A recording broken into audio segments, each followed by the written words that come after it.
Hello, everybody. Welcome to World 1-1 Podcast. I'm your host, Eddie V. Thank you guys for joining us. To me, I have some great guests, or co-hosts, I should say, joining on this episode. It's the one and only Mr. Adrian Nieto, of course. What up? And our West Coast correspondent, Mr. Tony Zilakakis. Hello.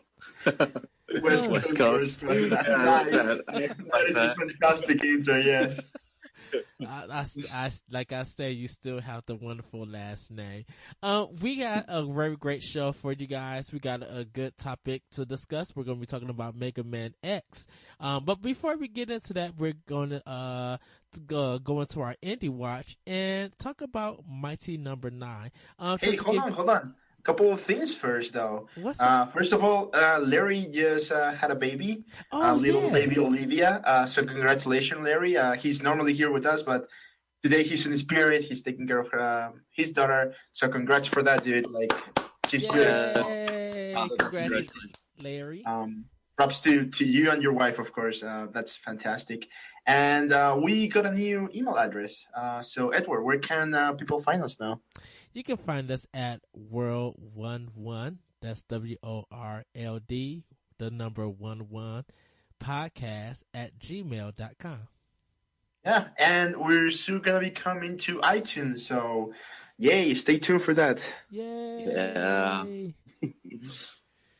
So, I'm sorry about all of that. I'm just so excited about today's topic. Cannot wait to talk about Mega Man X. But first, our indie watch, we're going to be talking about Mighty Number 9. Just to give you guys some background, history about it. It's being developed by Concept and, Entai Creates. It's going to be published by Deep Silver. The game is created by Keiji Inafune, and it's going to be directed by Koji Imade. They had a successful Kickstarter that began on August 31st of 2013, and it's met its goal of $900,000 within 2 days. And on October 31st, it ended with $3,845,170. And they kind of added more for additional things. But there's been a kind of little bit of a controversy about it. And we have our very own Adrian to talk about that. So, Adrian, let us know, what's the controversy? So, the reason why I brought this particular game for Indie Watch, which of course is our, little segment where we talk about indie games that are coming or that they're out and that we're very excited to either play or we have played. We just want to talk to you about it. So the reason why I brought it, of course, because Tony and I are very big Mega Man fans. Of course, we're more of a Mega Man X fans, while Edward is more of a traditional Mega Man fan. And Mighty Number 9 very much feels. Mega Man X?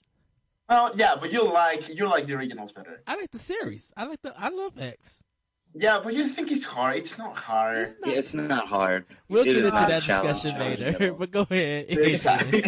Anyway, so Mighty Number 9, feels a lot like a combination of what made Mega Man great, what was improved on Mega Man X, and they merged it together in a very beautiful package. So, of course, I backed the Kickstarter. I got the beta access for it. I played some of the demo levels, and I'm super excited for the game. But they've pushed the release date so many times, I believe like 3 or 4 right now, that every time I'm talking about this with my friends here in the city, they normally say who really cares about Mighty Number 9 anymore? And I do care because I'm a big Mega Man fan. But Tony, you're also a Mega Man fan. Are you are you still excited for Mighty Number 9? Are you gonna play when it comes out? What are your thoughts on that? I will for sure get it when it comes out and play it, day of. I was really excited for it when I had first seen it and heard about it. Now, the hype has dropped dramatically for me, though. I'm not thinking about it all the time or anything like that. I'm just waiting because right now it's been delayed indefinitely, right? They haven't even said. Yeah, no, they haven't an actual date. Release date. I think they're planning it for the summer. I know they said sometime in the future. I'm thinking the summer, because they're still trying to get the bugs out for it. Yeah. So now, and the bugs they were all from online, right? Yeah. Yes. Not even from the main game. So yeah, it's whatever. When it comes out, I'll get it. Until then, I got other stuff to do, other games to play. Yeah, and you know it's interesting because like I still have the demo on my computer, of course, right? Like I downloaded it and I played it. I play all the levels. I've only completed 2 out of 4 levels that I think are on the demo, and like it's fun. Like it's really fun, but it's a matter of like every time I play the demo, it's like and I can't play anything else. Like just it's like a free to play game. Like, oh hey, if you wanna keep playing now, pay money. Like I don't wanna pay money, I just wanna keep playing. The demo feels kind of like that, where I'm like, I just wanna keep playing, but you're not letting me, and it's really frustrating. And it's totally true. The hype level has decreased. I remember talking about this game like on a daily basis, as much as Shovel Knight right now. But it was just Mighty Number Nine, like all the freaking time.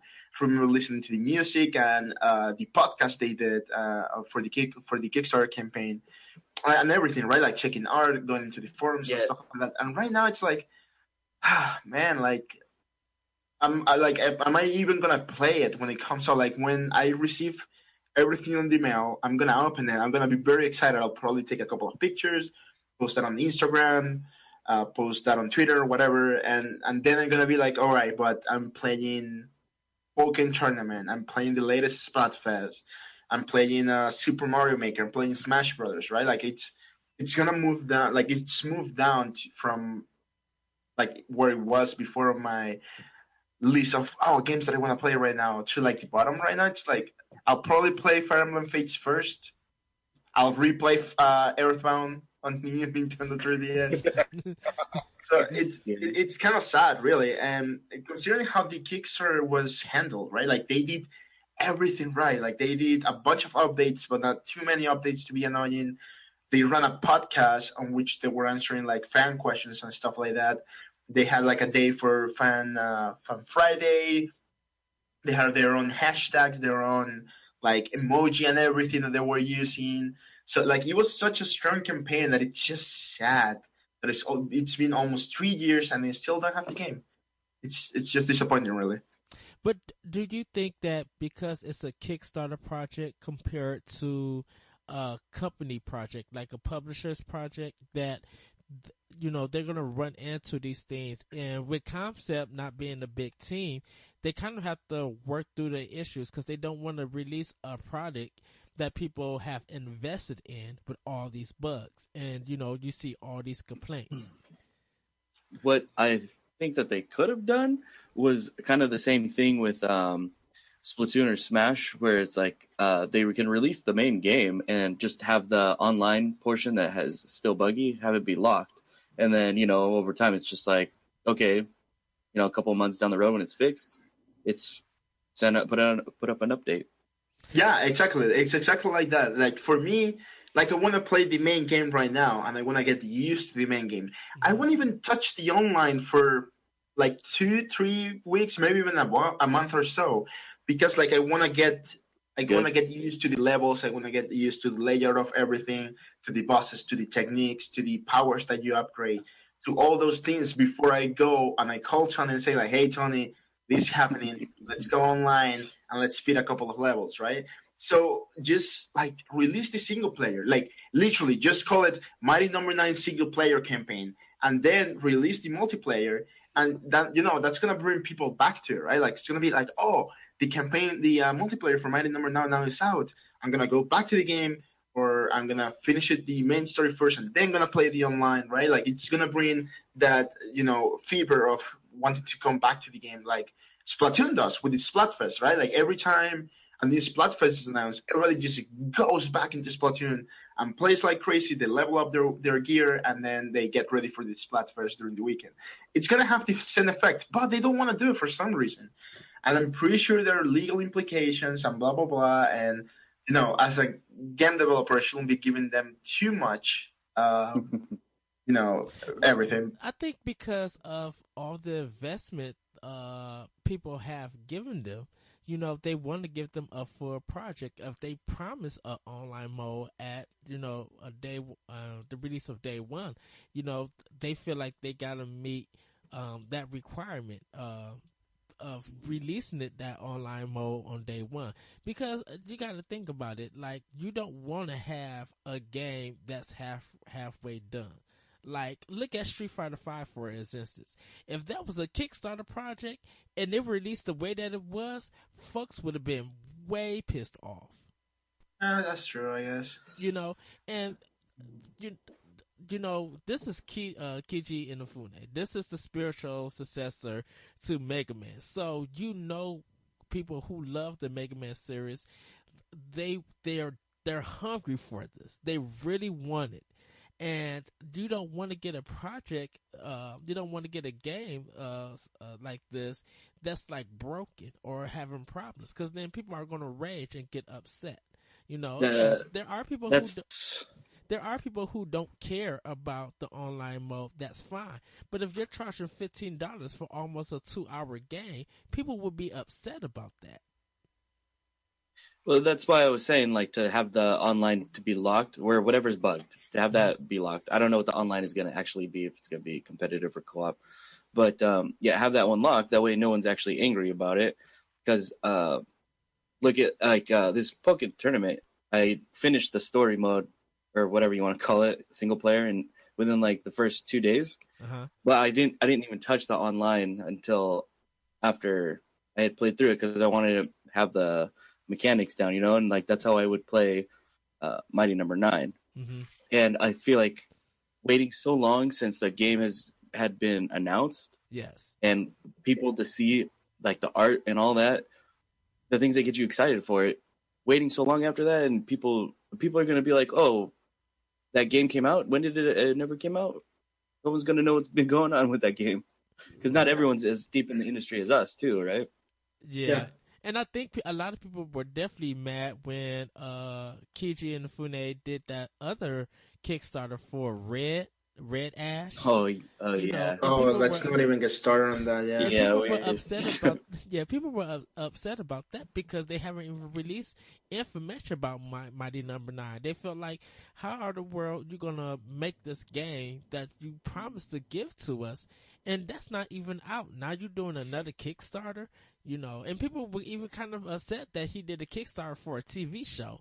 Like, why would we need a TV show? We want the game itself. Yeah. And I actually think Red Ash wasn't even funded, was it? I think it didn't meet its goal. It didn't meet its goal, but I think a different publisher picked another it up. company. Yeah. Mm. Yeah. And this kind of brings fear to me about Shenmue 3 for PlayStation 4. Like, it got kickstarted, and it has all this money, and we haven't got no kind of update. We'll probably get something for E3, but I'm just like, did you back it on Kickstarter though? No, I didn't. Exactly, because like normally they release smaller updates that are not public worthy, quote unquote. Only to the backers. Only to the backers on Kickstarter, right? Like last week we were talking about Mystic Searches, a game that I'm very much looking forward to, which was a Kickstarter campaign as well, right?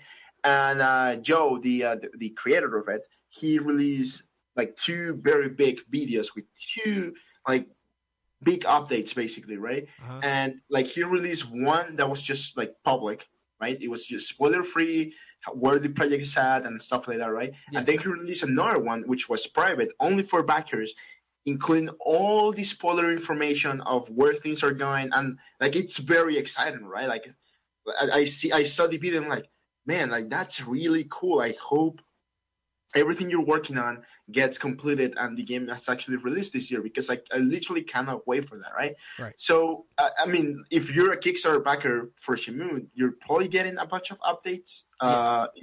If you're not, then that's why we haven't seen anything. If you are, though, like, write us an email, world11podcast@gmail.com. Let us know if there's been any updates on what you think about Shenmue as well, or Mighty Number 9, whatever, right? Right. And it's weird because you would think that like other video game news sites will even publish that private information, give it to them. Like sometimes they don't care, though. Like, what's the point? Mm-hmm. But that's if that person backed it up. I guess.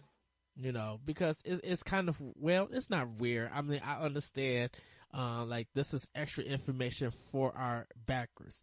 You know, of course they need no more information compared to people who are just waiting for the game who didn't back it up.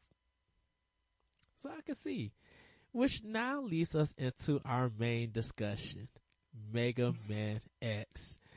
It was released for the Super Nintendo in America in January of 1994. This is a game that I absolutely love. Yes, it is challenging. It is very challenging, but the No, it's Mega Man not. games has always been challenging. And we were playing different video games. This is how the discussion came about. We were playing different video games, and I got off, I think, Pokken Tournament, cause I was getting my tail whooped by Mr. Tony himself. He's so good at it.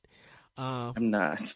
I'm And not. I kicked on Mega Man X, cause we were just, you know, talking and joking around. And then Tony hears the song and just like, someone's playing Mega Man X. I'm like, how did you know I was playing Mega Man X? And he was just like, oh yeah, come on, let's go. And that's how we came about this discussion. Definitely for me, I have to ask you guys, where were you at when this game came out? I wait. What do you mean? Like, how did we first get it? How did we first play it? Yeah. I remember my brother got to pick like a game for a Super Nintendo, probably for his birthday or something like that. Uh-huh. And so we were at Toys R Us, and he had liked, I guess, Mega Man from before. I never even played any Mega Man games before that, but he picked it, and like to this day, I'm the only one in my family that ever beat it. But Nice. yeah, and now it's like nothing for me. But yeah, I got my brother got it for his birthday, and I ended up being the one that fell in love with it. Sweet. Wow. In my case, my cousins, Miguel and Ruben, they were very much big gamers when I was a kid, right? They were 5 years older than me. And of course, when I was a kid, Mega Man, I think the first time I saw it I was 6 years old. I didn't have any console. I believe maybe just the Genesis back then.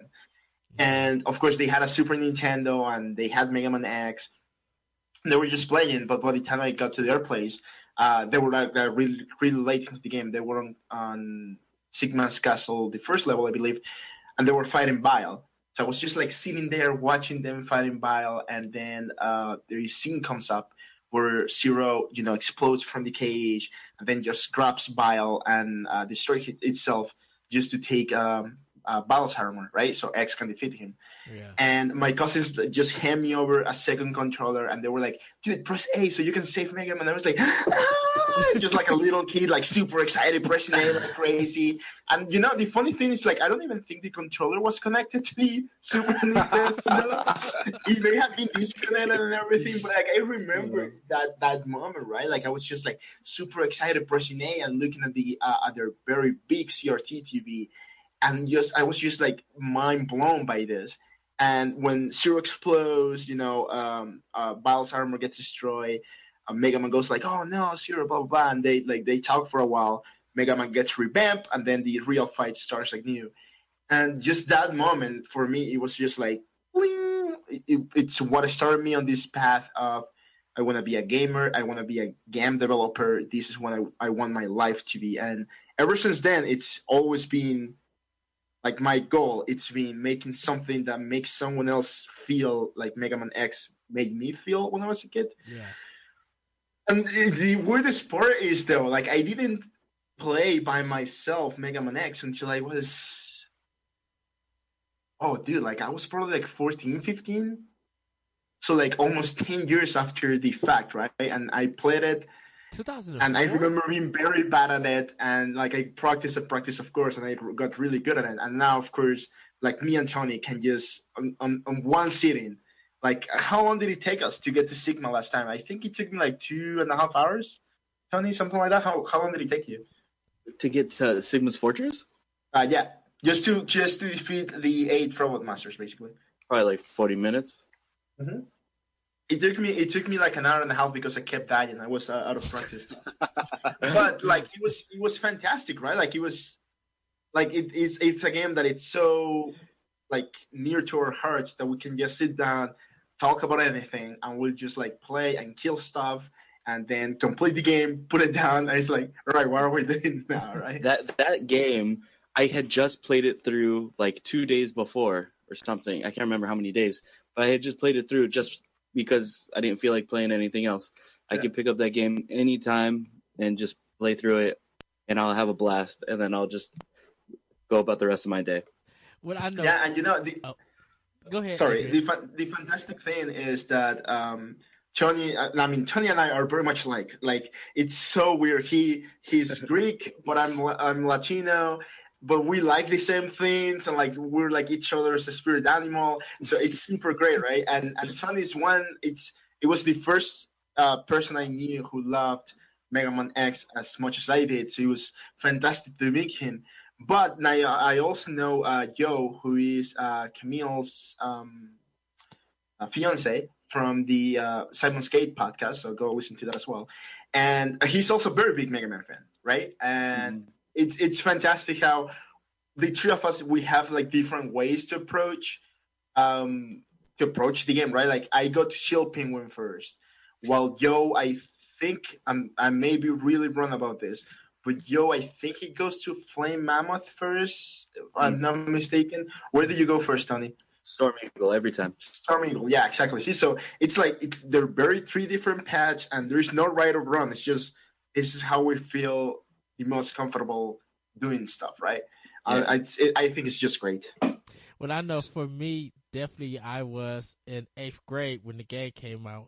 I didn't end up buying Mega Man X until probably a couple years later. It was at my local rental place, like a few blocks from my house, and I ended up renting the game, and I think I ended up playing majority of it, like right after school. I rented it like on a Monday. Got to have it for 3 days for $2 and played like half of the game. And I did get to Sigma, but I never got a chance to beat them. Still to this day, I haven't really beat the whole game. Now, that's not saying that I'm a bad gamer, or saying that the game is too difficult. It's just that every time I'm trying to, learn the patterns and like dodge and stuff, I still just get hit. And I think Mega Man X2 spoiled me with the air dash. We'll probably talk about that later. And now I just really, when I play Mega Man X2 and go back to Mega Man X, I'd be like, dang, I need an air dash in this game. And we're going to talk a little bit about the additions of it. But yeah, the thing about Mega Man X that I definitely love Mega Man X. The thing that stands out to me is the bosses, and once again, we're going to talk about that later. But sometimes I want to play the game just to fight the 8 bosses, and then I'll cut it off. Like, sometimes don't even care about finishing the game. There's something so good about fighting those 8 bosses and going through those levels. But just to give more of a background history, Mega Man X was developed by a team at Capcom, which had worked on the long-running Mega Man series for the NES. Lead artist Keiji Inafune recounted that the development of Mega Man X required a lot of brainstorming for a storyline and content, where the team's goal was to branch out from original Mega Man games while still maintaining their fundamentals. And a little bit about the story of Mega Man X is that Mega Man X takes place in an unspecific time during the 22nd century, 2120, and approximately 100 years after the original Mega Man series. A human archaeologist named Dr. Kane discovers the ruins of a robotics research facility that had once been operated by the legendary robot designer Dr. Thomas Light. Among the ruins, Kane finds a large capsule which contains a highly advanced robot with human-level intelligence and emotions, and even free will. will, the likes of which the world has never seen before. Light had wished to instill within his creation reasonable sanity, good nature, and understanding of the more controversial aspects of human morality. The robot was buried while running a 100-year diagnostics program to assure these features. Kane spends the next several months studying the robot, who was named Mega Man X, or simply X. Kane decides to duplicate X and, within several months, completes the first replicate android or Reploid, a robot who can think, feel, learn, and grow exactly like a human. Within the year, the design is standardized and Reploids are mass-produced. However, with the free will given to a Reploid comes the possibility of criminal activity. Such rogue Reploids are branded as Mavericks by law-abiding citizens. And that's how we ended up getting like Sigma, who is the main villain in the game. My first question that I really want to ask you guys is do you think the game should have had more changes instead of just the regular regular stuff? They added like a upgrade level for you to get hearts, stuff for a suit so you can get powerful and be stronger. Like they treat it like an RPG game. Adrian, you was talking about that earlier in the week, how they added all these mechanics. But do you think that they could have added more to it? Tony, I'm gonna like to take this one. Okay. Honestly, after playing the entire series, I feel like the first one is the perfect bare bones version of the whole series. It's the perfect one. Like the soundtrack number one is like the best. But See, I know I you're had to actually answer this first. no matter what, like when I talk about this game, I always end up going to the soundtrack. You weren't even asking about the music. But sorry. Okay, yeah, the gameplay. I thought that it had pretty much the best way to change from the original series, actually. I didn't play any of the original games really until after I had already played through most of the Mega Man X series. And just to give you a heads up about that, in the regular Mega Man series, if you play 1 or 2, you only had shoot and jump. You didn't get the slide until Mega Man 3. After Mega Man X4, no, not X4. After Mega Man X actually came out, I think that's when the NES version of 4 and 5 came out. That's when they started putting the Charge Buster in, because Mega Man X, or this is just me, Mega Man X had the Charge Buster first before the regular Mega Man series had it. Is that real? I thought that Mega Man is 4 or 5, yeah, because Mega Man never charged in the original series. Yeah, but I thought 6 was the only one that came out after X. I think 5 and 6 came out because they were still making the Mega Man series for the Nintendo when the first one came out. That's interesting. No, yeah, I knew I had to let Tony answer this first because I 100% agree with everything he said. It's simplistic enough for you to just get into the game without much previous knowledge and just have a good time, right? And then you go to X2 or X3 or you go all the way to X8 and everything you've learned throughout the games, it's like compile on the next one, right? And then you're like, oh, okay, like I've done this, but I also have this new thing that I can do, right? Mm-hmm. So it's just like it is a really great way to just, man, like remember how Mega Man was only jumping and shooting? Well, what about charging now? What about just dashing with that one piece of armor? What about like supercharging your attacks? And even the Robot Master's techniques, right? Like you can also supercharge those. So what about if you like destroy things with your head or with your boots, right? So it's such a great little game, and you have the hearts that increase your health, and of course you have the E-tanks that act as a backup, basically. Yes. And like even the bosses, they have so much more personality than the original Mega Man games, which but it's still like not much that you will feel like frustrated, right? They still have, how many attacks do they have, Tony? I think they only have like what, like three or four? About three Oop. attacks. Two, Like about two or three. two. Yeah. One. For the hold on. bosses? Yeah, exactly. Yeah, they usually only have like 3, 4, I think is most. Yeah, exactly. So while on the original Mega Man games, it was just like the one attack or the one sequence that you were, easy to get used to. Well, not easy because those games are really hard. But if you were paying attention, you could basically understand their pattern and attack them properly. While on Mega Man X, they have like more bigger variation, and even when you think you know what you're doing, you're not. You still get killed. And it's just like I just think it was interesting. But yeah, it is a bare bone structure of what the game direction was going to, and it's magnificent. It's like very simplistic yet challenging, and it is the perfect entry point. Like most games, like we're talking also about Earthbound earlier, right? Like Earthbound, there is Mother 1 or Earthbound Beginnings, then there is Earthbound or Mother 2, and I think like Earthbound or Mother 2 is a lot easier to get into than Earthbound Beginnings, Yes, just for because sure. Yes. like story-wise and mechanics and stuff like that, and it's not as grindy and stuff.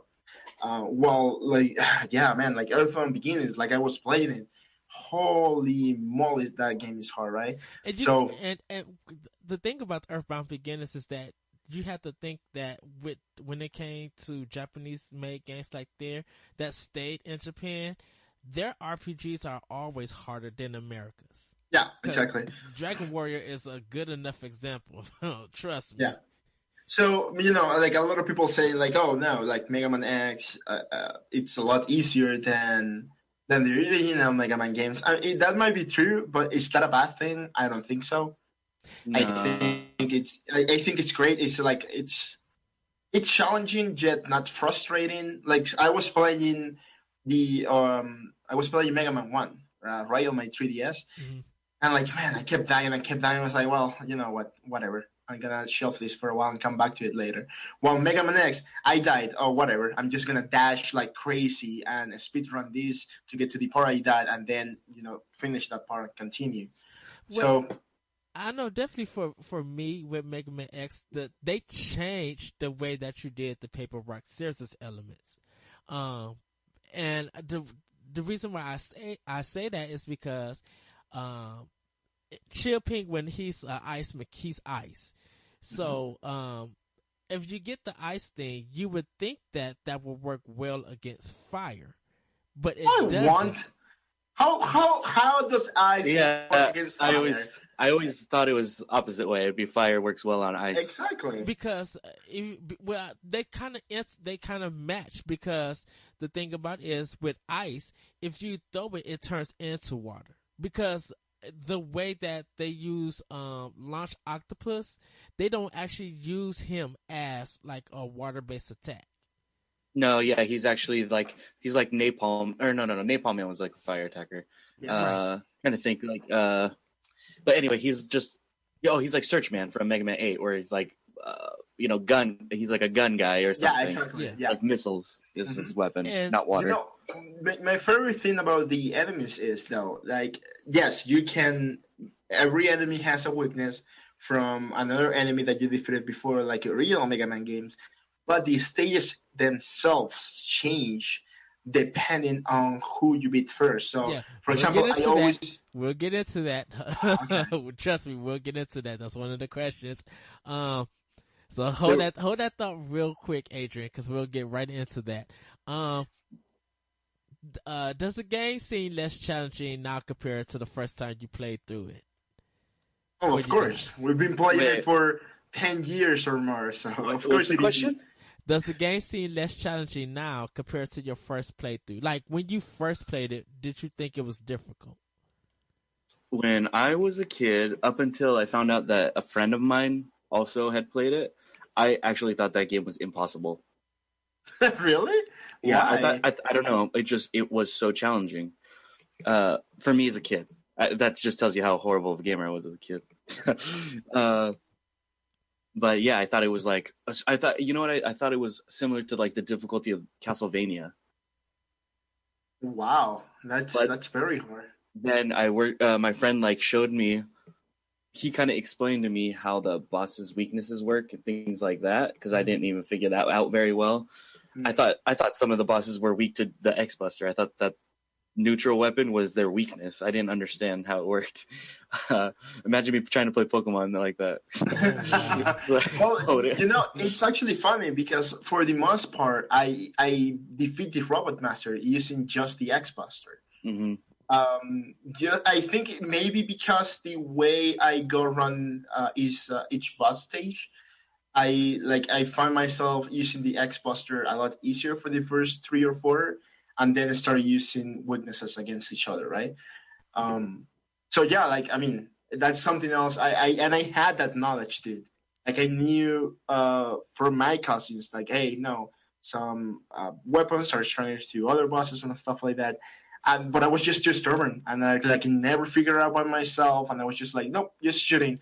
Although I do remember the first time, and I know I'm skipping ahead, Edward, but that's fine. Okay, that's fine. Go ahead.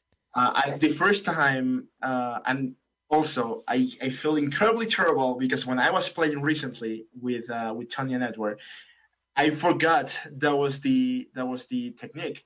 But the first time that I discovered a Spark Mandrill gets just completely useless when you shoot ice at him. Dunking ice, yeah. Yeah, dude, like the first time I did that felt so freaking good. And yeah, it was just something that I forgot recently, and I was just like, hold on, which weapon is this guy's turning around? And it's like, all right.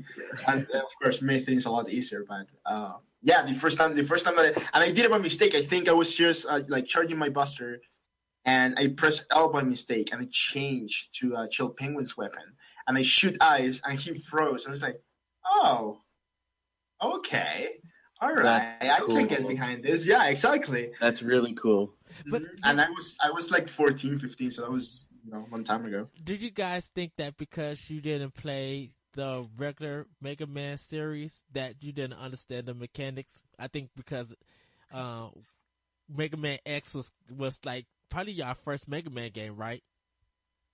Yeah, I played the first Mega Man game for like 5 seconds when I was like a baby. So I don't remember any. I didn't know about that. What I'm trying to remember is if I played Mega Man X before or after the cartoon for Mega Man came out, because that would have probably inspired me to try weapons. I think you probably played the series before the cartoon came out, because the Mega Man cartoon came out of actually nowhere. Like they did, like it did. They didn't even announce it. We didn't even know that it was a cartoon. They just showed a commercial. They just showed like on TV at a certain time. Here's the Mega Man cartoon. Wait, what? That cartoon's opening was so action packed. Yeah, it was. You so pumped for it, and then the episode starts, and you're just wondering what the heck are you watching? I'm sorry, that theme song to the Mega Man X TV show was awesome. I love it. Oh, it's so good. I so love good. it. Oh, 90s TV themes. Just to give you guys a idea of the boss names: Launch Octopus, Chill Penguin, Flame Mammoth, Boomer Karanger, Steel Chameleon, Spark Mandrill, Storm Eagle, Armor Armadillo. Let me explain about why I thought Chill Penguin will work against Flame Mammoth. Because Launch Octopus doesn't sound like a water-based level, like a water-based. Yes, it sounds like an octopus, but when you actually got to him, he kind of didn't do no water-based attacks, because just the like cyclone drain, I guess. Yeah. And it was weird, so that's why. And definitely for me, the first time I played it through, I went through every level, and I died on purpose so I could learn the level and learn the boss attacks. Like I didn't really try to seek out because I didn't know what was gonna work against what. So that's why it was weird to see that Chill Penguin could break not Spark Mandrill. Yes, Spark Mandrill, because he's electricity. Um, Mm-hmm. Yeah. it was Tripping works on Spark Mandrill. yeah, it was weird because you would think something like Launch Octopus, like if you got a water based attack against them, that would somehow work against Spark. I didn't know that Ice would beat like Spark. It was kind of weird to me because even Flame Mammoth, he throws out oil. He doesn't throw out a really a flame attack throughout the whole He thing. has one move where he shoots like the balls of fire, and if they Yeah. hit the oil that he throws down, Yeah. the oil will light on fire. Yeah, that's super annoying. And plus, he jumps up and hits the ground, and if you stay on the ground, you fall back. Which Yeah. that was so weird. One thing. Go ahead. Can we go back to the first question was additions to the game Yes. from the first. I thought like the first when you play the original Mega Man, it feels like half the time the bosses are literally just trying to like walk into you so that you can get hurt. Yep. Mega Man yeah. X, it feels like they changed it. So like when Flame Mammoth does his jumping thing, it's like he's trying to land on you, or Armored Armadillo is trying to roll into you. Things like that. It didn't feel as much like, I don't know. It felt like the bosses were actually like trying to use their attacks on you instead of just like run into you and hurt you. Yeah, exactly. Well, see, with the original Mega Man, that was more of you're in a room, and normally when it came to platforming games with 2Ds, that the whole level was screen, so you would have room to be able to defeat it and dodge. But you're fighting a robot master that was designed like you, so it kind of had to act almost that they had to program it almost the same exact way. So like actually when you're playing the regular Mega Man, you start running to Cut Man because you want to just like make sure that your shots hit him more and more to get his energy down. So that's why the bosses seem like they're running into you because they're trying to get your energy down quicker too and kill you. But like when I've always played, whenever I played Mega Man X, I never thought of this. But when I played the original games, I was always like, how come Mega Man doesn't hurt them when they touch him? You know, because they're all like robots. Oh. How come the bosses don't get hurt when they touch me? I never thought of that with Mega Man X though, you know, because it always felt like their hits were always like intentional. Yeah, that is interesting. And then I had another. Oh yeah, and my other one was the coolest addition from Mega Man X from the original series is the wall kick, or the wall climb, whatever you want to call it. Yeah. That makes it completely changes the way you play the game and fight the bosses or get around the maneuver the levels. It feels so good and natural. So good. You have no idea how many times as a game developer I've tried to replicate while jumping properly. I've never been able to do it right. Like it never feels like it's not like I'm trying to copy exactly the same, but it's like it's not even close. Like it's either like very jumping or very laggy. Like it doesn't feel right.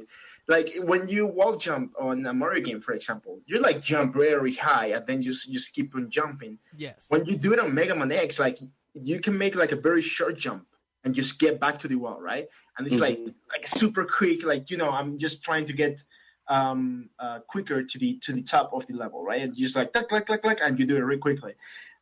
It's just so fantastic and so tight. And sometimes actually that's like the only place where you can hide from enemy attacks. Is up in the top corner, right? Exactly. Yeah. Like for Chill Penguin, you do that a lot, or at least I do that a lot. But it feels good once you get the dash, because to me, when you get the dash in Mega Man X and you're doing the jumping around, it feels like a Sonic game almost, but it feels faster. Definitely for people who are doing speed runs. Like if they could use that at their advantage and just like get and kill them quickly without getting hit, it's amazing. It feels good control wise doing it. Because trust me, if you play Strider for the NES and you try to do the wall jump on that, it's terrible. Where Mega Man X is just like, it's perfect. What was cool about the dash is that they made it, you could do it two different ways. You can tap forward to dash or press, well, whatever button you have it set to. I always use A. Mm-hmm. So like for certain times I'm pressing, if I have to jump a big gap, I do forward and then dash jump over it that way. But if I'm doing a dash off a wall, I always do it with the A button. So Dude, it's like I'm really always cool. using R. That was like the first thing that I remember changing when I Yeah, was you got playing this. It was just like I always use R. And you know what? Like I was able to pinpoint the reason why I use R, and it's because again, I grew up in a third world country. It's not easy to find games most of the time. So I actually had to emulate Mega Man X the first time that I went through the entire thing. And, it's very awkward playing on a keyboard, of course. Like, it's super awkward. But I had set up my A button on the R key on the keyboard. So for me, it was always like, oh, that's my dash, right? So it's R. So whenever I'm playing with an NES or not NES, sorry, Super Nintendo controller or a classic controller in the Wii U or something like that, Uh-huh. I have to use R because my brain is already fixed into Mhm. remembering, it's R. That's how you play it the first time. So like I have to use R all the time, and it's like a weird thing, right? Like how my brain is just like, yep, just use R. I could probably explain that because when I played it originally on the Super Nintendo back in '94, I had to switch it to R because when I'm holding my Y button to charge it and doing B like the jump, I kind of need, when I want to like jump over and make a gap and try to get an opening while still charging, I need to like hit my like be able to hit the dash button. So when I'm doing it, my on my right hand, my third finger from the right, uh, third finger from the left. I'm sorry, of my thumb is underneath it's on top of the R button. So I was able to jump and dash with that to get out the way, and it just felt comfortable to me. So that I know, so that's definitely for me. That's why I did it. Like I wasn't able to use A compared to something like Super Metroid where I have to have the dash button on A. Oh, yeah, that was awkward too. Remember them now. No, well, going back again to changes in this game, the series, was something that I wanted to talk before was how the levels themselves change depending on who you Oh beat. yeah. Yeah, and that's the So Yeah. next question. What Flame did you guys Mammoth's think of level. the level effects when you defeated certain bosses? Yeah, Okay, go exactly. Adrian. So Flame Mammoth's level gets affected by Chill Penguin if you beat him first, right? So there's no lava running around, and you can just like walk through the first part of the level, just go underneath, and you avoid all the enemies. It's like super easy. But see, And don't you find it weird that that his power changes his level, but his power doesn't work on the boss? it's No, a because it gives you wobbly the time when opportunity to see it both ways. yeah, that's true. I mean, I believe, and Tony, you can correct me if I'm wrong, but I believe Launch Octopus, if you defeat him, there is no electricity on the Spark Mandrill's level. Is that true? No, no, no. Launch Octopus affects Sting Chameleon's level. He puts water into the forest. Yeah, Ah, okay, yep, you're I right. think I think it's when you. Storm Eagle, it's like supposed to be like the ship lands on top of the factory or whatever that is Spark Mandrill's level power plant, I guess.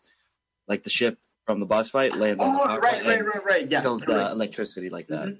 You're right. My bad. So that was like a very interesting mechanic. Yeah, And again, I always defeat Chill Penguin first, right? That's always my go-to. So the one time that I remember not defeating him first because I wanted to shake things up a little bit, I went to Flame Mammoth's level, and there was lava, and I was like, wait, what? Like, how long has this been here? Like, I don't remember this. Total And mind blow, right? it was so weird, dude. Like, Yeah. I was just like, hold on. I never understood what Flame Mammoth's level was because I always used to do Chill Penguin first, and I was like, wait, I thought it was like clay on the ground or something. Yeah, exactly. Then I played it ice is frozen. before. Yeah, it's supposed to be like, I don't know, like extinguished. Snowed in or something, yes. Yeah. And that actually happened. I was gonna ask you, Adrian, if this ever, or Edward, if it ever happened to you guys, where you couldn't get an item and you couldn't figure out why. I always used to do Launch Octopus, Boomer Kuwinker, and then Sting Chameleon. And then one time I tried to do Sting Chameleons, and I couldn't figure out why I couldn't get the heart in his level because you need the water Yeah, to get it. And I couldn't figure it out why. I never noticed. Right. I never actually noticed that the level had water added to it. I think once you start seeing the levels, like how they look after you beat a certain boss, because they never told you what happens. Like there's no cutscene showing what level got affected after you defeated a certain boss. Mm-hmm. You just have to go to a level and just hope for the best. Like they just never told. I kind of figured it out when I went there and I slid down and I kind of jumped forward and I seen that there was no other platforms, or like even if anyone who say the old Mega Man series, the glowing platforms, they'd be like boo, boo. They like go in and out and they had do a certain pattern. Those didn't appear on that level. So I was just like, okay, there's a big gap. I guess I gotta come back to this. Mm-hmm. It's so weird to talk about stuff like that right now, though, right? Like, oh, there was lava on this level, or oh, right, the ship crashed into this level and it cut off the electricity, or just like you telling, like, oh, like I needed to defeat the other guy first and then water and blah blah blah, right? So I just think it's interesting how this game had so many little things. Even at the end of the highway stage, the ship that's dropping off those cars, that's Storm Eagle's ship. All right. Yeah. When I noticed that, God. I was like, oh my God, that's so cool. Yeah.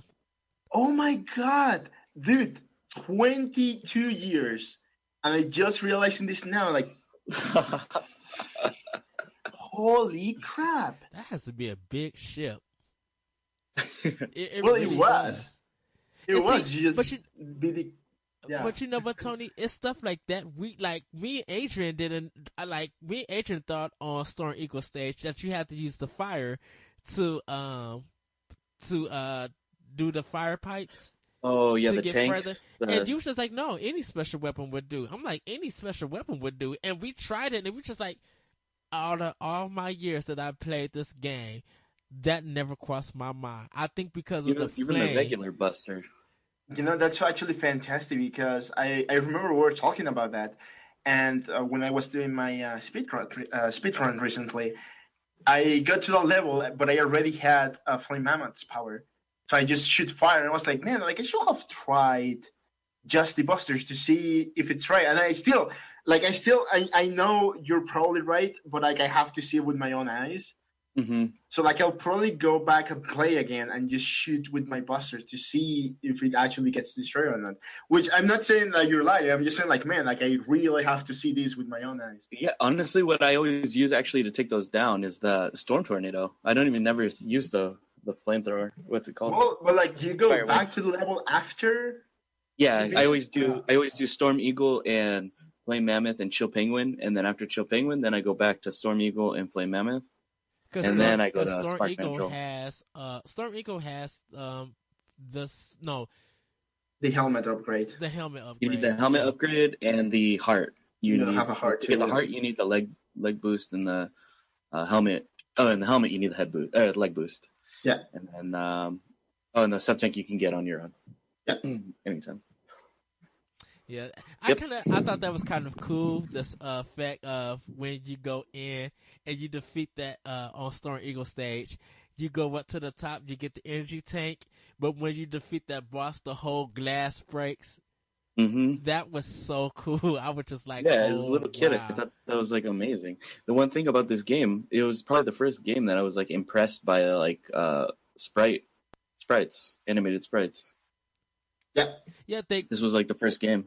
Because it was more detailed. Well, of course, the Super Nintendo was a little bit more popular. I had already played Super Mario World and Super Metroid. No, not Super Metroid. It just allowed more detail and for them to do, give them more emotions, like really make the bosses feel like threatening and stuff. And weren't you, Edward, the one you said you brought up when you're almost dying, and it'll Mega Man X's animation, his neutral stance will change to him like heavy breathing, and his like crystal will flash. Yeah, that's something so cool. And then like once you get more energy, he kind of goes back and like he's being powered up and stuff. Yeah, Oh, this game is just so good. Oh, I'm It's probably so gonna good. go play it like right after we get done podcasting. I was gonna say we might as well keep talking and play through it again. That's true. I'll be actually be down for that. um, does the series tone in X make the original series look goofy? No, I don't think so. Not goofy, no, because I mean we're still fighting robotic animals with Yep. a giant elephant guy with fire or a chameleon that hangs from the ceiling with his tongue. Like Yeah, Jesus Christ. not exactly more mature. At least No, not I until don't- like 4. Until 4. Yeah, I don't think it makes it look goofy or anything. There are two different games, right? Like, would you say that Mario Galaxy makes Mario World look goofy? Like, I don't think so. They're just like they're very much different. Mega Man X is more about you know quick action, right? Like quick just go through a stage. They're very short stages, by the way, too. Mm-hmm. Just go through a stage as fast as you can, killing stuff, and then moving on. While the original Mega Man, I believe it's more of a puzzle game to some extent. It's remember where things appear, how you can take advantage of the lagginess whenever you shoot pallets in a specific order when there are many enemies on the screen and stuff like that, right? So like they're very much different. They're very different. One thing is that in the original Mega Man games, they're all kind of the stages were broken up into different kind of scenes that you have to figure out how to get through safely. Whereas Mega Man X is pretty much one just big one section, big stage. Yeah, unless there's like a mid boss or something. yeah, exactly. And not only that, but like if we go to the design of each one, right? From an art perspective, right? Yeah. Mega Man X, he looks very much strong, very much ready for battle. While Mega Man, the original Mega Man, he just looks like kind of cute to some extent. Yeah. But I believe the art style, or at least the design of the original Mega Man, will be more timeless. More Just iconic. because, yeah, exactly. Because I mean, Tony and I, we love Mega Man X a lot, so we recognize X right away, of course. But some people don't, right? Like some people will say, like, whose helmet is that again? But you see Mega Man, it's like, man, right there, right? Like the Smash reveal was a good example, right? Yeah. When the game starts and you start hitting the like the sound cue, you're like, okay, that's very like I've heard this before. And then the camera starts to zoom in, and you see his legs, and you're like, that's Mega Man, right? Like just right there, it's the original Mega Man. Well, I think with X, for most people, it's a bit harder to get right away. What I was gonna say actually is like that the reason why Mega Man X is blue is so that people would recognize that it's the same character, not the same character literally, but it's like very similar. Originally, Zero was supposed to be the main character. Yeah, Mega Man X. and it was a big change. Actually, it was Keiji Inafune who made the design for Zero. Yeah, and then he felt like, he wanted to be the main character. Yeah, and then he was like, well, this is a big, too big of a change. People won't know this is the Mega Man they grew up with. So let's go back to the drawing board. And it was someone else who did the design for X. His name is escaping to me right now. But in an interview, Keiji Inafune says that, well, that's why Zero has all the cool stuff. And I was like, yeah, you're right. Yeah. And actually, even the story, the more, if you play through like the series, it starts to revolve way more around Zero than X. X is kind of just there.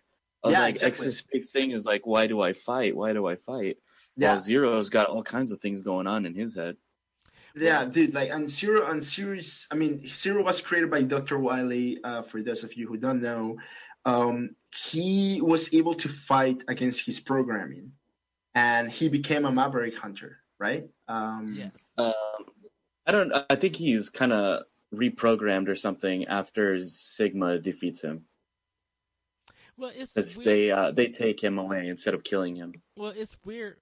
For those who played the regular Mega Man series, you would get Proto Man, and people thought that Zero was the Mega Man's X's Proto Man. And that's how Zero actually became familiar with a lot of people. For those who played the older series, because you could have played, of course, you can't play Proto Man in the Mega Man series, but he was like always there, like in the adventure, like starting from 2. And then when Mega Man X came, I guess they just had to give him like another side character. Because I never thought that Zero was supposed to be like the main character. I always thought that this is Mega Man and this is just a new version of him. Seriously, coolest character ever. That's why he's always my favorite video game character. I pretty much play him in X5. Like no, we're not getting into X5. No. But I'm saying. But hold on, wait, calm down, y'all two.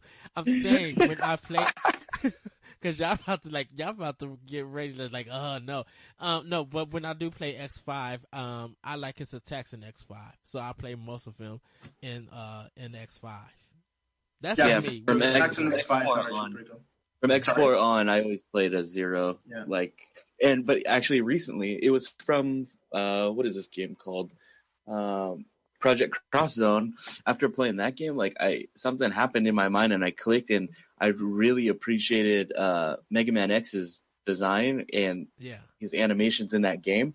And I kind of really like just the normal blue Mega Man X, not with any of the once he gets the armors, Yeah, then I don't like it anymore, but yeah, I really appreciated his design too. I don't know, his white armor on the original Mega Man X is actually I'm really okay with it. I think it looks cool.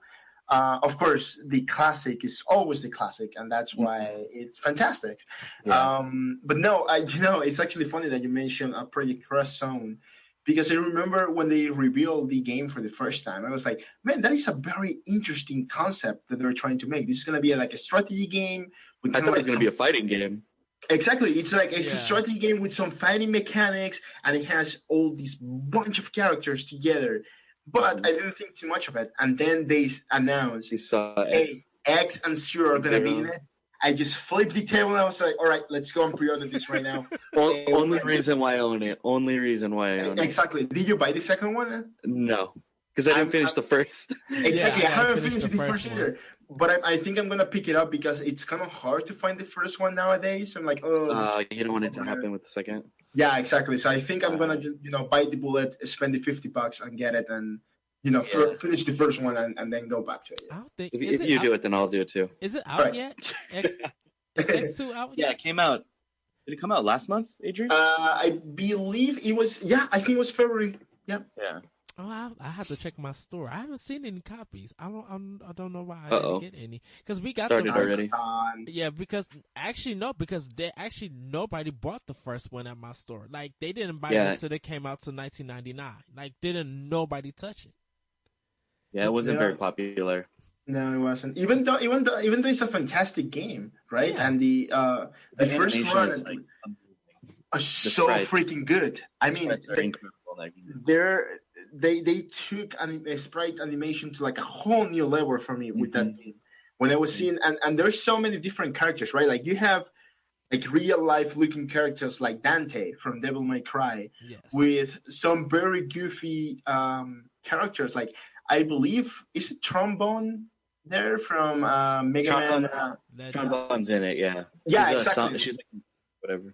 Yeah, exactly. So like you have two very much different characters art-wise, and they made it work on this one game.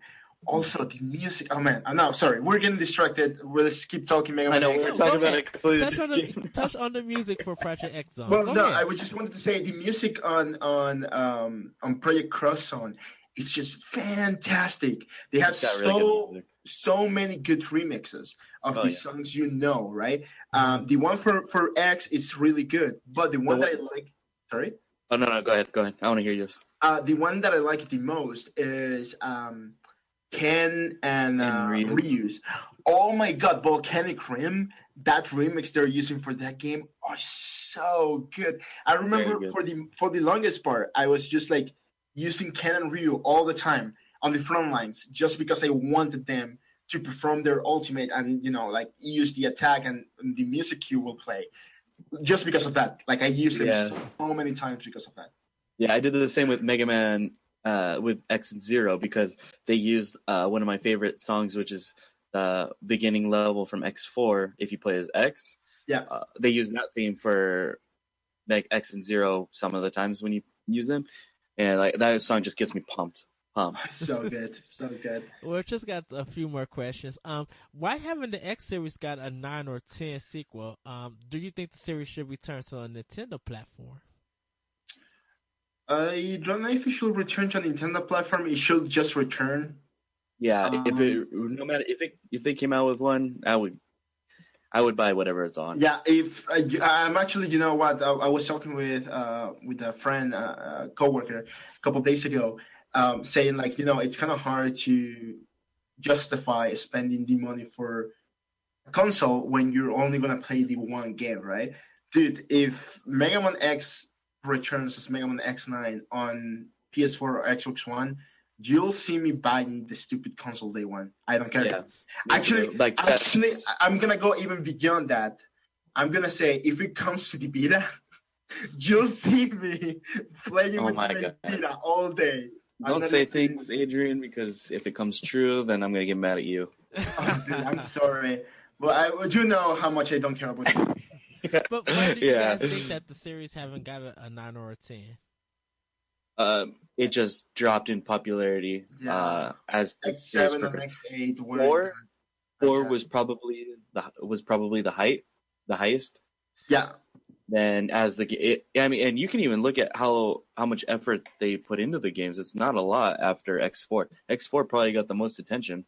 Then X5 was garbage. X6 was not even a year later was released. Mm-hmm. It was X7. Play X7. Edward, have you played X7? Not yet. I got to buy it on PS3. I challenge both of you to just play through it once.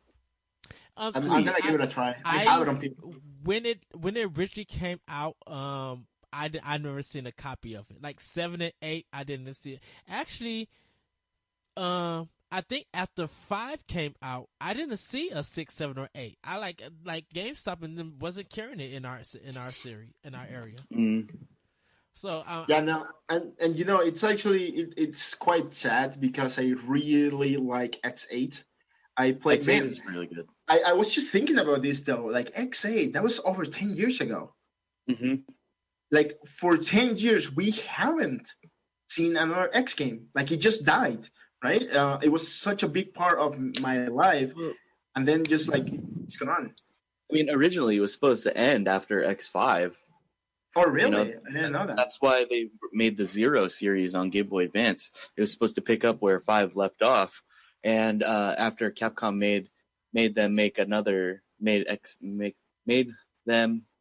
X6, and Inafune got all mad and had to rework like the story in the Zero series.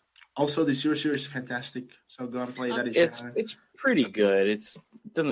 I love these Zero series. We can talk more about it later, but another day or something. Is X7 and X8 that was PlayStation 2, right?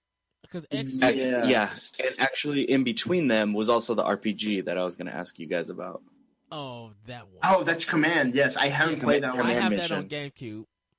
I need to buy it on GameCube. Yeah. I haven't played through it all. No. I ended up playing like Zelda and Tales of Symphonia, and I didn't return to it. I have it. I just need to play. I just need to buy it. If they have it on PSN, I'll probably rebuy it and play it there. It's not the worst RPG. No, it's not. It was kind of cool. I think you just gotta learn. It's a decent RPG, and it makes it even more fun that it's Mega Man X in it.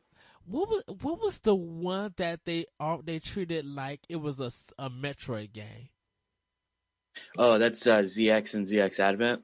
Yeah, those continue after the Zero series. Yeah, I have them both. I have them both too. Yeah, they're good. They're not great. They're good though. They're good.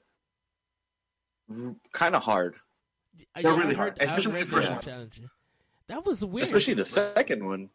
Really? Like, man, I beat the second one. Now fine. I couldn't beat the second one. I beat the first one. I couldn't beat the first one. Did, we should exchange notes or something. I Then. know. Yeah. do they work in the Metroid formula, the Mega Man games? Do they work I like very well? I hate the environments of those games. I feel like Yeah. it's super hard to remember. I can manage Planet Zebes from Super Metroid, no problem. Those two games, I get lost very easily. Everything, it just doesn't feel like you're in a different area all the time, or like can't understand how the map is even laid out. Yeah, it's very weird. It doesn't really work all that well. It has a really weird map, if I remember correctly. I'll have to seek a copy of that. I hate that about some of the games that you guys play, and you can find easily available in your store. Most of the games that I do want to play, they don't come to all my stores, and then GameStop will only get one copy, and they sometimes refuse to do a reorder because they believe nobody's gonna buy them. I'm like, I wanted this. Well, you should have pre-ordered. You wasn't doing no pre-orders on the game that I want. Yeah. Let's move on though, because we're running out of time here. The last question. X2 and X3 continue to add more mechanics to the series. Were those two improvements over the first game? To some extent, I would say. Just the gameplay mechanics you're talking? Probably overall. Let's go with overall. Well, yeah, some of the mechanics, and then just like maybe, do you feel like they were a little bit like Mega Man X was the foundation, and 2 and 3 were kind of like the better of them, or do you guys think that Mega Man X will always be like the best out of the series, or they're just better out of this? I would say Super Nintendo series, 1 to 3. The first one is definitely my favorite of the three, Yeah. but I don't think. Yeah, it's probably the best. X2, it feels like that game is super easy. That one just feels like X2 always felt like it was just a super easy game compared to the first one, and then X3 feels like that's the hard one. Yeah, I don't know. I also think X2 is a bit harder, at least for me. It's because the number of times that I play through X and not enough through X2 or X3. But yeah, and one of the things that kept me going with Mega Man X was the music, and the music in X2 is not a very good soundtrack in my opinion. There's only like 1 or 2 tracks that I like really love. Now, so I was like, now we're going to get into the music in a bit. Oh, we are. Okay. Yeah. Okay, sorry. Only reason why I say that, I don't know if any of you guys played Final Fight 2. Nope.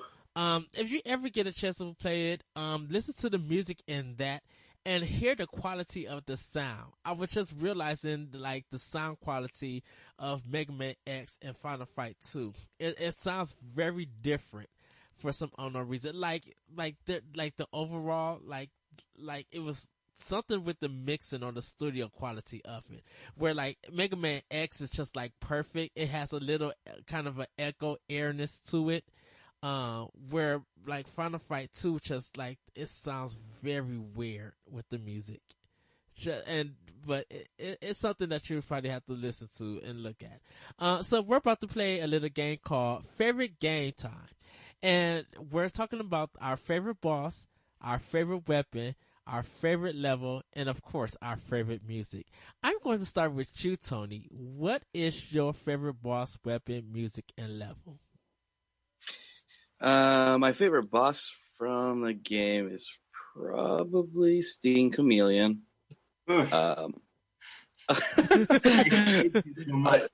He's like, I don't know. I thought he was really cool. Favorite weapon is that's hard because, like, utility wise, it's gonna be between the Fire Wave or the Storm Tornado. I'll probably go with Storm Tornado. Favorite track was next, right? Favorite level. Oh, favorite level? Yes. Ooh. Probably. Ooh, that's a hard one. Oh, probably Armored Armadillo. That's like that's a really fun one just to ride around on Yeah. the carts or whatever you want to call You can those. also get the Hadoken there. So Oh my god, We'll address that's why I that hate too. that level. We'll address that. We'll address that. And we didn't even talk about the replay. Replay being able to go back to the level and replay. Because you didn't see that in the regular Mega Man series. We'll address that before we end the show, though. But go ahead. And your favorite music, your favorite like track in the whole game. The music is so good in this game. If I have to pick one, it's between Spark Mandrill and Flame Mammoth's themes. Really? They're both so good. they're really good though. Yeah. I know everyone always thinks of what's his name? Storm Eagles.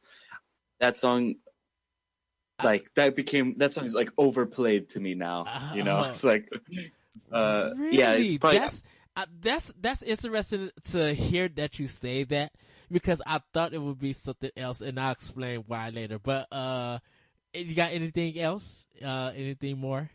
like all I was gonna say is like you can see me freaking driving on the freeway jamming to the soundtrack, and I'll be just so into it. And then I'll probably end up playing the game when I get home whenever I do that. Which is probably gonna be after this podcast too. I'm definitely gonna play it because Adrian, favorite boss, weapon, level, and music. So for boss, really, really thinking about bosses, I will probably have to give it to a Storm Eagle, just because I really like his design. Uh-huh. He's not really challenging though.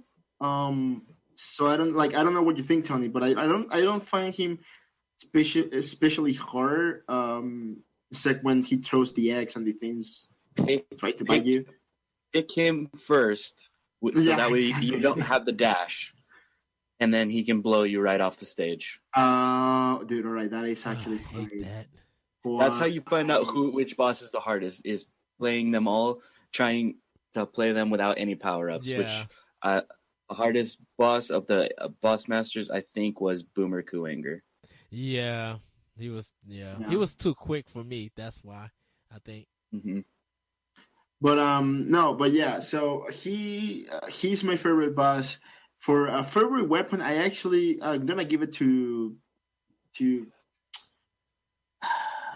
I forgot his name now. Chameleon. Chameleon. Sting Chameleon, yes, but only when you charge it, because you become invisible for a second. And if you go to some of the levels, it's quite easy to get hit by everything. So if you have that, just run through it and like move on to the next part of the stage. That it's a lot easier. Mm-hmm. At least in my opinion. It feels somewhat easier. I always use it in one climbing area in the first Sigma stage. There's one like where there's two you have to climb up this like shaft, but there's all these enemies in it, and I'm not dealing with it. I just charge up Chameleon Sting and climb up.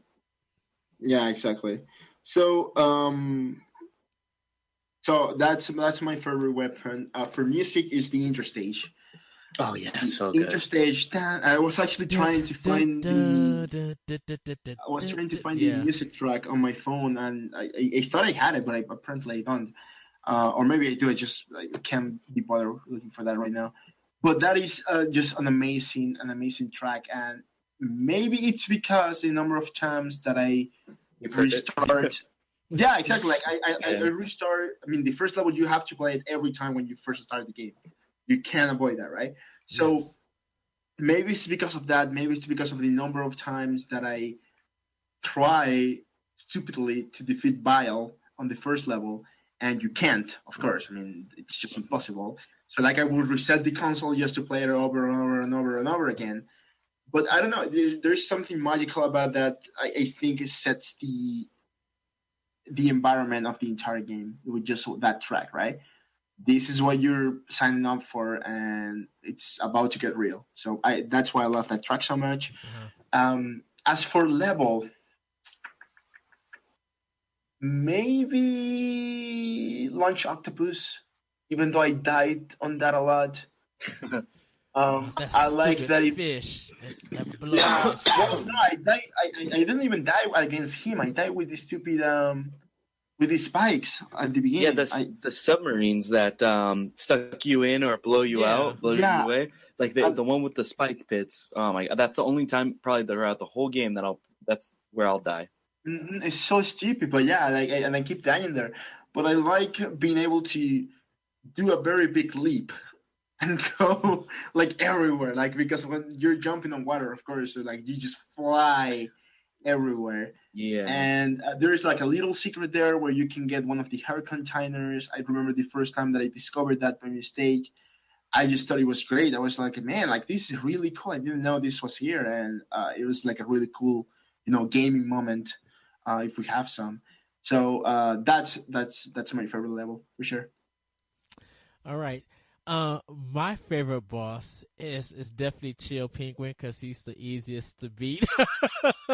Yes, But I will say I do like Lunch Octopus. I like how when you meet him, one of his tentacles points you down, saying that you're going down. It was just like those little things. I just thought that was so cool. Favorite weapon, it has to be my favorite weapon. It has to be let's see, Flame Mammoth, because like when I have the flame out, it turns into Contra for me. So I like the flame is kind of the machine gun, and I just mow down folks without worrying. I hate when I have it and I got the charge shot, I can't do it no more because it starts charging the thing. I'm like, dang it. yeah. My favorite level is Armadillo. I love roller coasters, and that level makes me feel like I'm on a roller coaster. Even though it got some slow down, I just like going through the mind things, and you got to jump at the right time to make sure that you don't stay on it or you'll die. Favorite music is definitely Armadillo.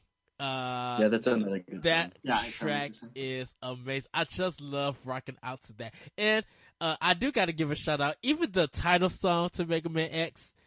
the opening theme. Just the title of it. I'm like, Yeah, this thing I starts. forgot about that. It's so good. It just starts off kicking tail. I'm like, oh yeah, I'm in for a good ride. The Mega Man X soundtrack is so good. So good. Yeah, but Hold on. yes.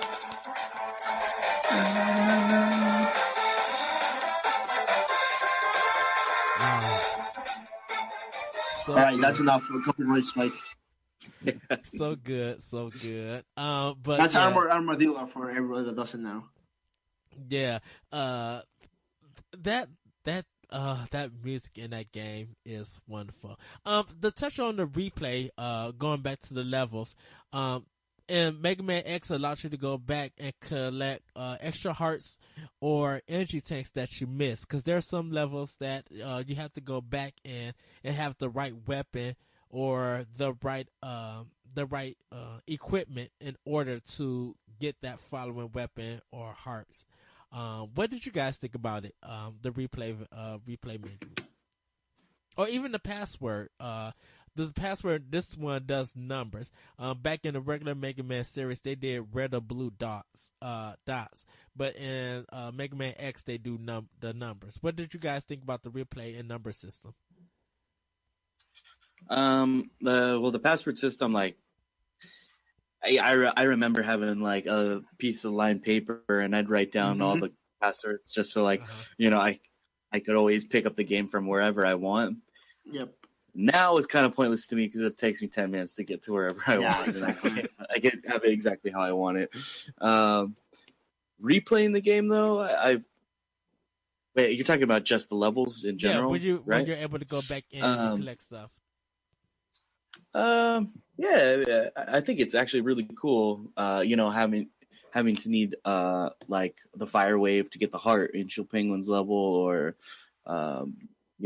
or like you said earlier, having already beaten Chill Penguin's level to get the heart in like Mammoth's level. Like, I could tell you all of them, but I thought that was like a really cool a way to extend the game without you kind of being bored with it. Yeah, because you have to have Boomer Karanga's weapon to go back to Spark Manager to get the E-Tank in the beginning. To get that sub tank, yeah. Yeah. And it's true, yeah, right. Like, going back to some of the levels, I think the one thing that I like the most is how short the levels are on the Mega Man X series, at least on X1. Just because you don't have time to get bored, really. I mean, because they're so short. Like, It's for in and example, out.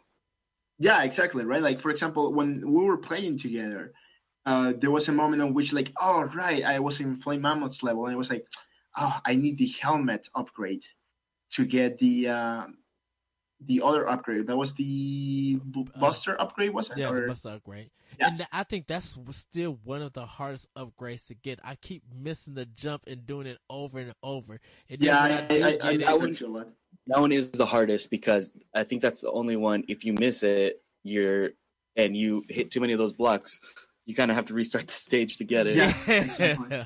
But like the thing is that I got there right, and I was trying to get it because I remember like you need to have the boots, but I forgot about the helmet, right? So when I got there, I was like, oh, you need the helmet. So I went, grabbed the helmet, came back, but it was such a quick thing to do that I didn't think twice, right? It was just like, oh, that's easy.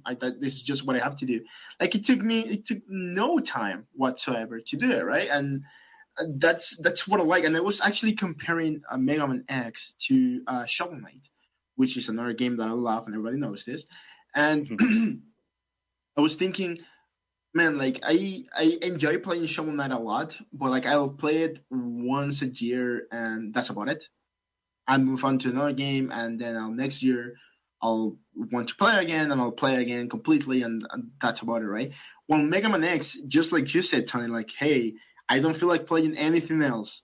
I'm just gonna boot up X and play it for 40 minutes an hour, and that's it, right? So this is what I like.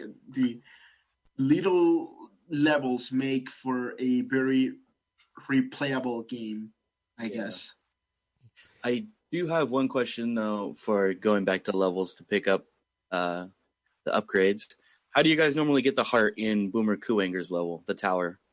I wait till I get Boomer Kuwanger's weapon and then You I go replay back it and do again, it. right? Yeah. Yeah, Adrian, you too? yeah, I do. Okay, that used to drive me nuts as a kid. Someone did it Why? a different way. If you check on YouTube and check out one of the speed runs, I'll they tell you somehow exactly did how it a it's. different way.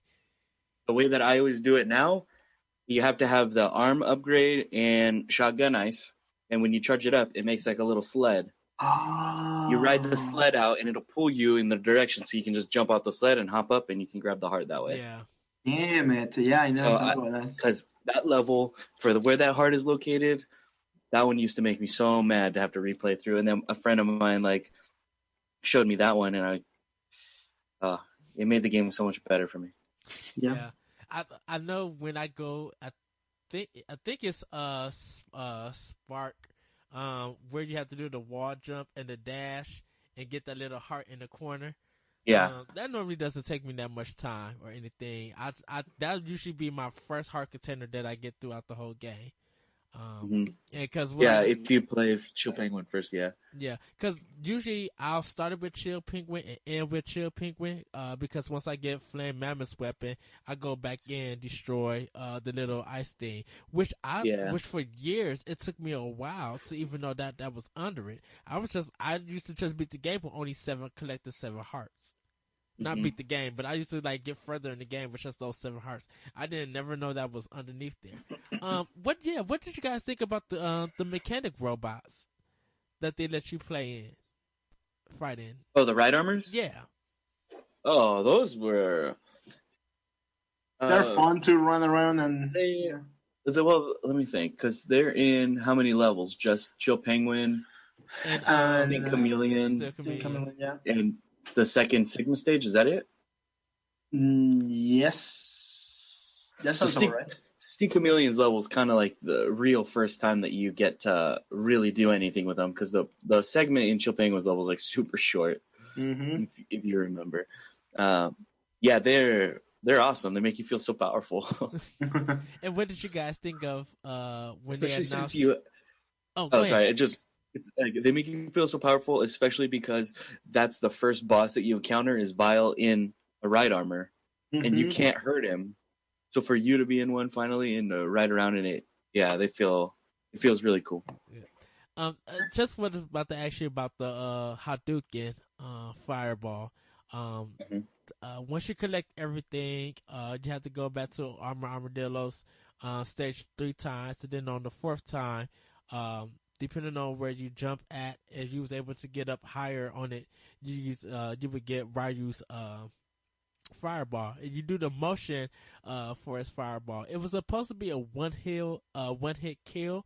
But it doesn't really work always that way. And you have to be at full health. Do you guys think it was something worthy to get or not? I thought it was It okay. It was nice, but it's cool to get it the first time, especially since Dr. Light's wearing Ryu's gi. yeah, Um, I don't bother with it anymore because I don't use it. Yeah, I remember. Yeah, I remember getting it, and it was like, this is cool, but I've never played Street Fighter before, so it was kind of hard for me to actually do the gesture uh-huh. on my hand. However, yeah, like it was cool. It's a cool Easter egg. There's no point to it, especially because you've defeated every robot master by then. So Yeah. what's really the point anymore?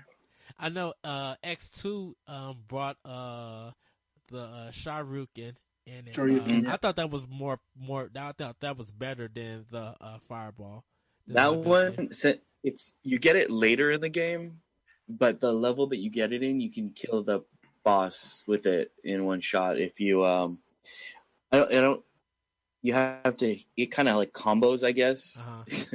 Maybe it's kind of funny to say it. Like if you don't do it with the right positioning, you can only hit the boss like once or twice or however many, not enough to kill him. So it's like it's it's the exact same for me. I don't know how useful that actually is. No, I think it's just a cool Easter egg to get, and that's it. Yeah, yeah, just a nice little Easter egg. And anyone who's interested in playing Mega Man X, it is available on the Wii U eShop. You'll be able to get it for I think $7.99 is the price for it. It's not on 3DS yet. Um, Dude, if Nintendo and Capcom brings Mega Man X to the new Nintendo 3DS, I'm gonna lose my mind. It was on the list for Japan for the games that No Japan's way, getting. really? So, yeah, it was. All three of them are. Oh So, man. like, if it comes out here, I mean, I would expect it to come out here as if well they over time. do a Mega Man X collection for 3DS, it's the ultimate sale. It's an ultimate I would sale for sure for buy me. that. Um, I would buy it. Totally. anyone who owns the PlayStation 2 and the GameCube, the Mega Man X collection is also available, so you'll be able to play it there. Or I think you it was can on find the Xbox original as Super well. Nintendo cart. Oh, finding those, that's gonna be tough.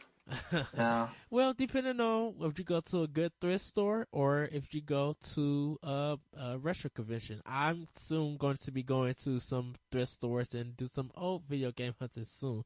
So if I find a copy, I'll make sure that I'll send you guys a picture. Thank you. For sure. I know I'll get some comments after that. Yeah, for sure. Yeah. But Adrian, starting off with you, did you want to plug anything? Yeah, for sure. I'm a game designer, game developer right now. I'm starting my own company. So please check out thefirstmachine.com. We're posting news and stuff like that all the time there.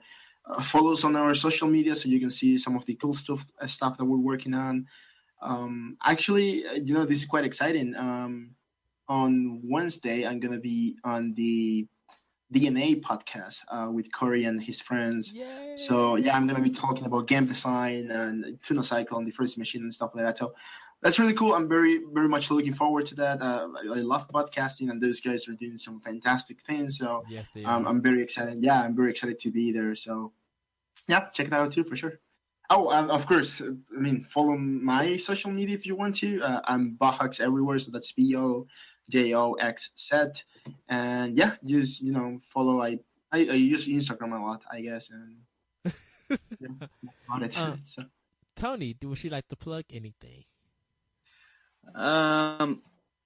If this is anyone's first episode that they're listening to, please listen to another episode that also has Larry on it, because you three like do a great job on this freaking podcast, and it's awesome that you guys asked me to be on it. So I would plug this podcast. Well, thank you for being our West Coast correspondent, our co-host for tonight.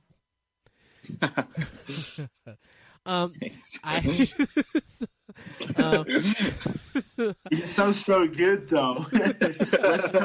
West Coast correspondent. Need to get a shirt. Exactly. I host a wow. I host a podcast called Optional Opinion. You can find that at the Anomalous Radio Network.podbean.com. You also can find it on SoundCloud. I do writings for Optional Opinion on IGN.com under Anime, ENIME. You can check me out on Twitter at ThatRetrocode, ThatRetrocode. If you want to email this show, you can send an email to world11, that's just us, 11 together, podcast at gmail.com. Also check us out at the Nintendo Voice Chat Video Game Book Group, NVC Video Game Book Group. Every month we're playing an old Nintendo game that we vote on, and this month we are playing Pokemon. We'll soon be having our discussion, so next month we're thinking it's going to be Donkey Kong Country. We shall see. I can assure you it's gonna be stupid Donkey Kong Country. But we shall see. So we're doing that, and next month is my birthday, so I will be trying to do something special. Hopefully I get some more streaming equipment and start streaming games. Nice. And be able to start that other series that I've been thinking of doing. But thank you guys for joining us. Have a great week. Have a great weekend. Thank you, Tony and Adrian, for just nerding out about Mega Man X. Like, I just sat back here really and just like, these guys know the ins and outs of Mega Man X, and I'm just so happy geeking out with you guys, because that the ins and outs of it. But that's our show today. We should see you guys next week with another episode, and we are out. Bye. Bye.